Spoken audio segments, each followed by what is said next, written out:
Yes, my people, it's your guy, Roadside Scholar, presenting to you Story Stellar. Join me each week for some epic roadside tales where we dive into some relatable moments and memories together. Let's turn our experiences into growth and find the wisdom in our journey. So let's go!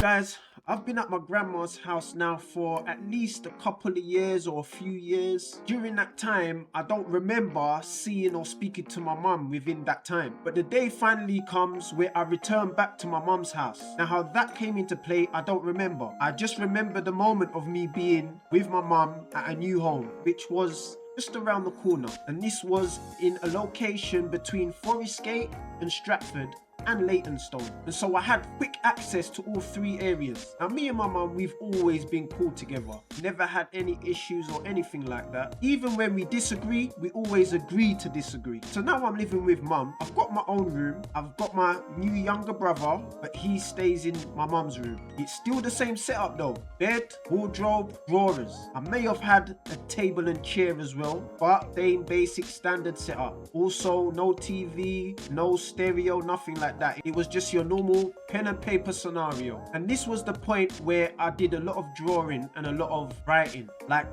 poems and rhymes and things like this. And it was at that point that I was actually introduced to music and listening to music. Bearing in mind, at that time, my first choice of music was hip-hop. Why that was, I got that more from my uncle.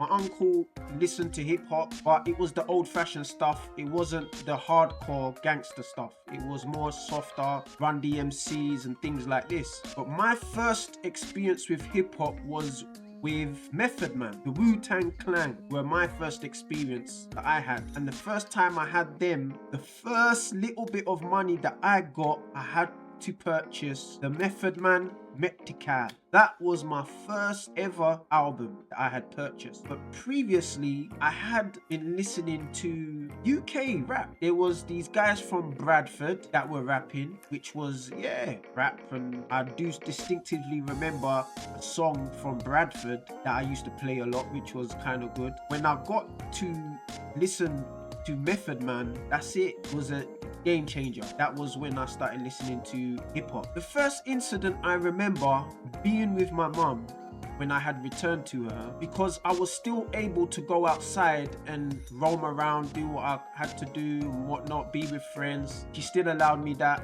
freedom, but at the same time, I didn't abuse it. I went out with friends, I came home, I might have been late a few times, but I still came home. And I also consistently played football. That was one thing I loved. I consistently played football. But the one thing that stood out to me in my memory was the curfew time. Because now I'm a bit older, I'm starting to realize the essence of time, and that used to really bother me, having to go home. And when you're young and little, you don't mind being in a place of basics, but when you start to socialize more and you see other kids, their rooms are full with entertainment, and you know you have to leave that in order to go into basics, it's like, you know, it was hard to get away from that. And so when it was time to go home, I would hate it. Now, the first unforgettable incident I had with my mum, which was, I believe, it was the turning point in my life. After this incident, I decided that I was gonna go the other way. And it was a time when I was playing football for a Sunday league. And this Sunday league,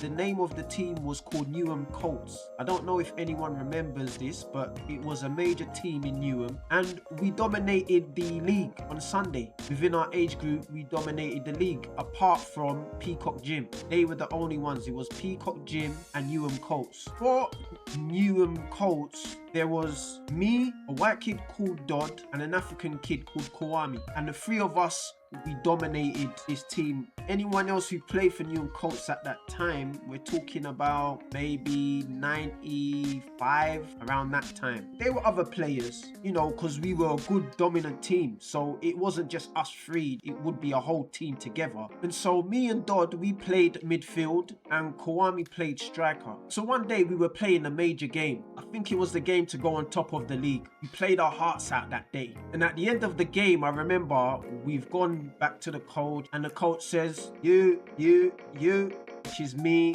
Dodd, and Kwame, someone wants to see you. And it was a West Ham United scouter, and he was scouting, and so he picked the three of us to come to trials, West Ham United trials. Now as soon as I heard that, I'm thinking I've made it. Do you know what I mean? Like, I'm thinking, what? I've got picked for trials? I'm getting paid. I've made it professional. That's what I'm thinking. So I was over the moon.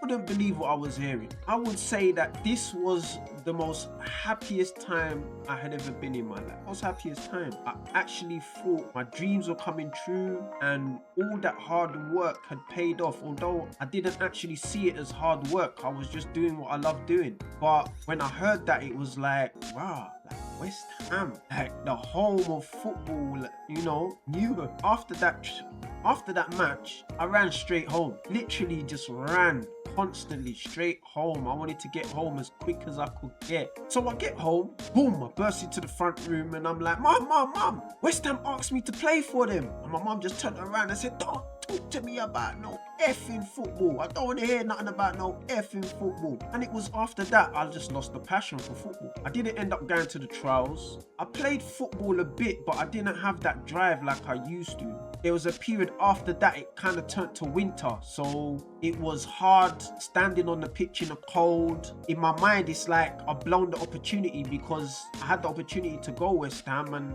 haven't gone. It was a downslope from there. What happened with Dodd, Kwame, up to this day, I do not know. Whether they continued, whether they didn't, I don't know. I haven't seen them both on TV or nothing, so who knows what happened with them. So the gem we're going to take from this today is, if you have any children or nephews, nieces, any youngsters, always, when they come to you and they say that they're interested in anything, it doesn't matter how far-fetched it might be in your mind, always encourage them, always follow through with them, and always hold their hand along the way with it. You never know where it might go. Till next time, please like, share, subscribe. Peace.